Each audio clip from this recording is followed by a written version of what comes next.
Hey, what's up, ladies and gentlemen? Welcome back to another edition of the No Fugazi Wrestling Podcast. As we keep things live and keeping everything all nitty gritty, everything so saucy in the land of professional wrestling. More importantly, appreciate you guys as we're officially on the road to 4,000 subscribers. So don't forget to smash the like button, subscribe, turn on the notification bell, and let's go ahead and get into this review for Monday Night Raw, which was decent for what it was when it came over for the Red brand for the lovely edition when it came to everything that took place on October 28th, 2024. They were live in Pennsylvania and Hershey at the lovely Giant Center. We had Joe and he was away Barrett in the commentary. We had Lillian Garcia returning back as officially a full-time member as being the ring announcer for the Red brand. We had all the stars out when it came to everything that took place. We had the Judgment Day in the house when it came to Finn Balor, all the other members. Finn Balor is kind of just winging it. The other Judgment Day got some unfinished business when it came to Damian Priest. Liv Morgan still got her onslaught drama when it comes to Rhea Ripley. More importantly, the Bloodline situation that took place last Monday when it came to Monday Night Raw, when we had the Bloodline's involvement that cost Jey Uso the Intercontinental Championship, which ended up having Jey Uso showing up on Friday Night SmackDown to get his revenge and cost the Bloodline the Tag Team Championship. And of course, with things that took place, we had emerging new champions on both respective shows. Braun Breaker's the new Intercontinental Champion for the Monday Night Raw. Then on SmackDown, the Motor City Machine Guns, barely in 3 matches, are now the official tag team champions on the Blue brand, keeping things live and doing their thing as usual. But let's go ahead and get into everything that just kicked off when it came to Monday Night Raw tonight. Appreciate you guys always showing your love and support, and let's go ahead and get into it. We started off with main event Jey Uso addressing his loss for the Intercontinental Championship and reuniting with the original Bloodline from follow-up with Friday Night SmackDown. The crowd started chanting Yeet, and then, of course, main event Jey Uso is now in Yo City. More importantly, he kept it cordial about the Bloodline family drama. Of course, retaliating that went down over on SmackDown. And more importantly, he addressed the situation of how things broke down with Jimmy Uso. Jimmy Uso made his entrance through, and he got a Uso chant picked up. And then, of course, Jimmy said that he's here on Monday night in the middle of the ring to look face to face, eye to eye to his brother, his little brother, for Jey Uso. Jimmy thanked him for basically having his back and being there, and the crowd ended up cheering. Jay says what he did last Friday on SmackDown, they needed to be together to take down Solo Sikoa and the Bloodline because Solo is just running rabbit and he's losing his mind. Jimmy says they aren't the ones, but Jay cuts him off and says they aren't the ones, nor is the original Bloodlines, but their family when it comes to everybody. The crowd grasped when it came to the whole situation. He talked about everything that broke down since the half a year ago, including WrestleMania, where they was nose to nose, eye to eye, battling out on the biggest stage of them all.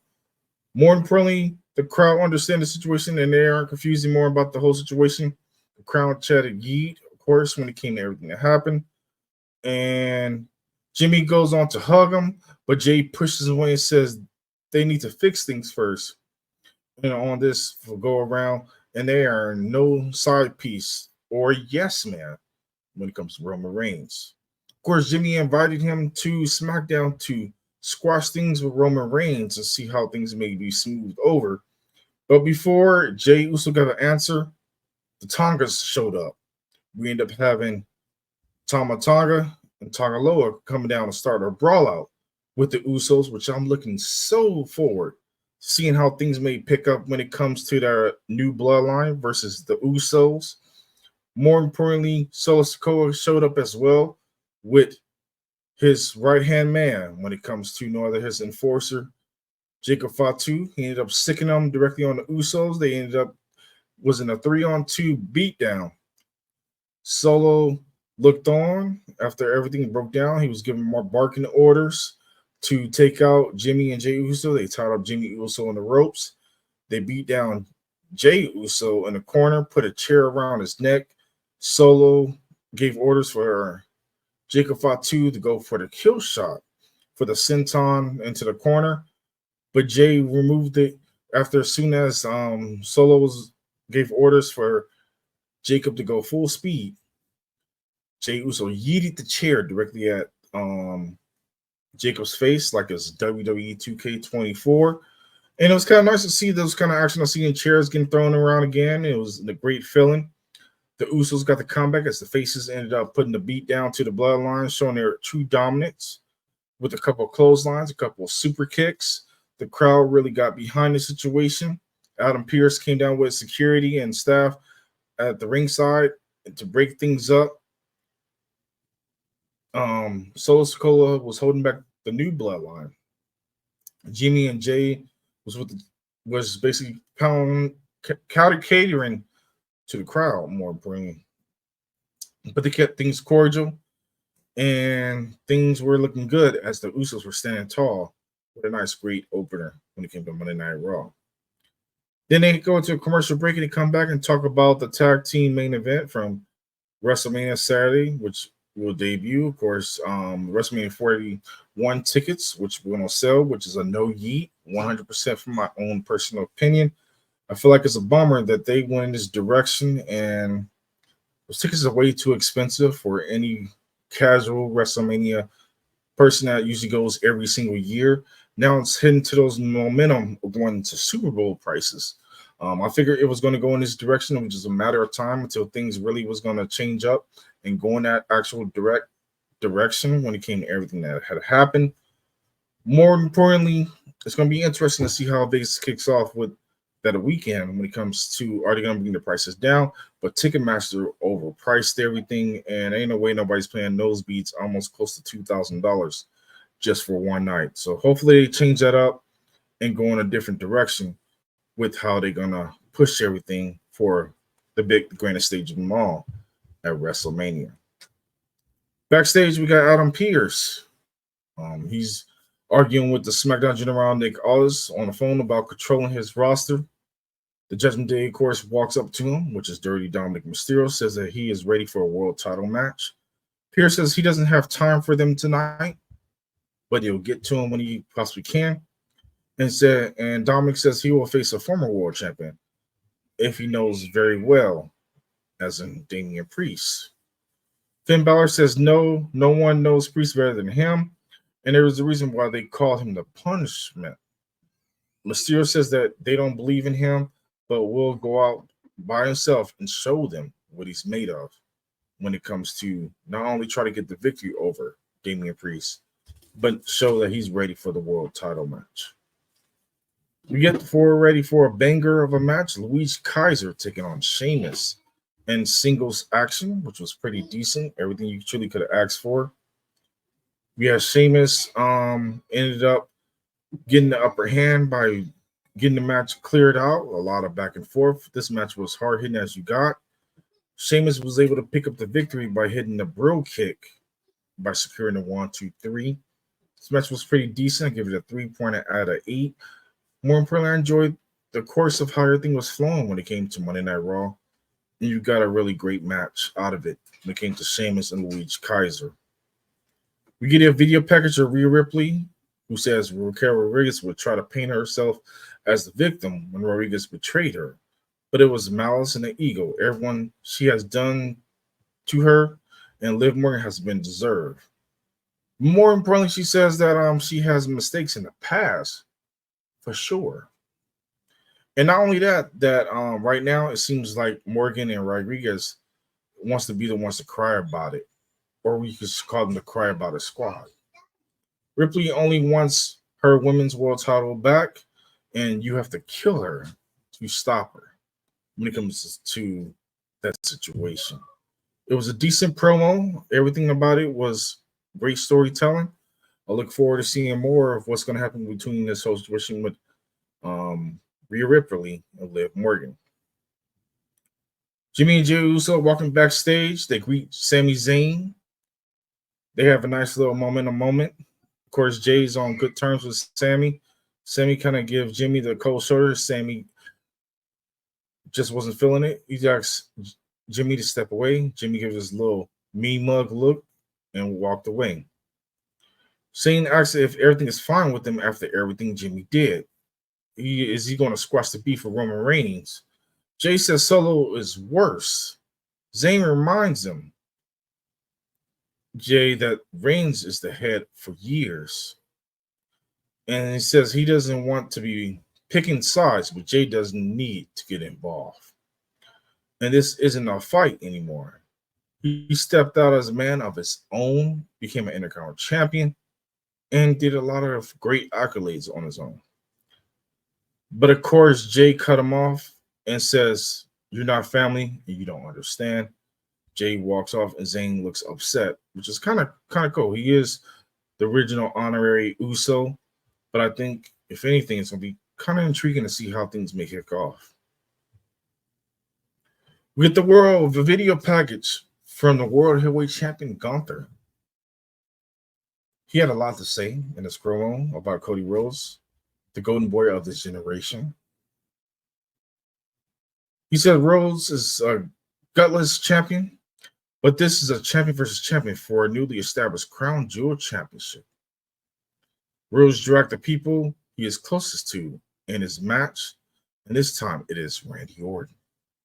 This Friday on SmackDown, it is Rhodes and Orton versus Gunther and Luis Kaiser on SmackDown. Gunther tells Rhodes to pull Orton aside and ask what it's like to be choked out by him. The same thing that will happen to Rhodes, and he'll realize he is the second champion, or more so, secondary champion to Gunther. Then we get things underway with Zelina Vega. She makes her entrance to Joaquin Wild and Cruz del Toro of the LWO. We got a decent women's action as we have her taking on Ivy Niles with the Creed brothers, also known as American Made. The bell was everything you could have asked for, a lot of back and forth. The women's division was calm, cool, and collected for what it was. Ivy Niles was able to pick up the victory with a spinning Uranari for the pinfalls. But of course, the brawl broke out with the LWO and as well as the Creed brothers going back and forth. It was an old woman with so much animosity with everything that took place. More importantly, it was a little bit of clunky spots, but it got the job done to keep things into play. But I feel like the women were not on the same page when it came through the course of this match. I feel like the chemistry was a little lost. But hopefully they get better in the upcoming weeks as they're most likely going to do more house shows against each other to get more familiarized with each other. But overall, it was all right for what it was. I'd maybe give it a 3 out of 5 stars for what it was. Hopefully it get better in the long run, but we shall see how things get into gear when it comes to the women's division. Then we get to a locker room segment. We got Jey Uso walking to his brother and says that he told Sammy that he wasn't family, and Jimmy agrees, but he isn't. But Jey says he stepped up when Jimmy gave up on him. Jimmy says he'll talk to him, and Jey is worried that something back will happen. But Jimmy says it'll be fine, and they embrace from their situation and walk off.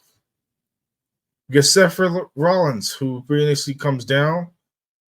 He addresses everything with Big Bronson Reed. Comes in, suited and booted in solid blue with a blue jacket, a blue shirt, matching the leather kind of style, all the way down to the tee to his boots. Seth Rollins makes his entrance and a big reception from the crowd. And he also does his normal stitch. Welcome to Monday Night Rollins. He says that he is hunting a monster, and Bronson Reed is the monster. Rollins takes off his sunglasses and says he is also a monster. But that's a side of him that he put to bed a long, long time ago. Reed has to remind him that he is capable of. More importantly, that if he's to be honest, he's kind of like it. And Rollins says this Saturday at Crown Jewel, before he even got a word off, Bronson Reed appears on the screen to cut him off. Reed says that he promised Adam Pearce that he would not have a repeat of last week in the arena. But if Rollins wants to hunt a monster, then he's right here in the parking lot. Rollins thinks about it and then agrees. He runs directly and leaves the ring, heads up the ramp, removes his jacket because his jacket's not made for fighting. But his blue shirt is, which I thought was kind of funny and hilarious, 100%. Rollins walks up and he takes off his shirt as well as he goes up through Gorilla to the backstage area. General Adam Pearce tries to stop him, but Rollins steps aside of him. And of course, they get into a melee brawl. A whole lot of things break down. Rollins tried to get the offense on by hitting a curb stomp directly on top of the car, but things broke down with the Death Valley driver onto the tables down below to take out both competitors, to send the staff trying to break up the whole situation and get things in order to separate them until that actual big match brawl at Crown Jewel. Of course, they go to backstage. R-Truth is walking with Alpha Academy. R-Truth says he doesn't like them without the short, ugly, yelling guy yelling at him. The Miz walks up to R-Truth and apologizes. The final testament has gotten into his head. And Miz says that he needs R-Truth more than ever. Maxine Dupree tells R-Truth not to listen to the Miz. The Miz ends up insulting them. But R-Truth says that it's between the two of them. R-Truth tells him, I'm sorry. He slaps his hand and then appears to forgive him. But then he says, I'm sorry, but you messing with the Wyatts, y'all are gonna die. And then he proceeded to punch him and wish him luck with the Wyatts and walk off. And then he walks right past Petey Dunne and says, hey, Butch, have you seen Petey?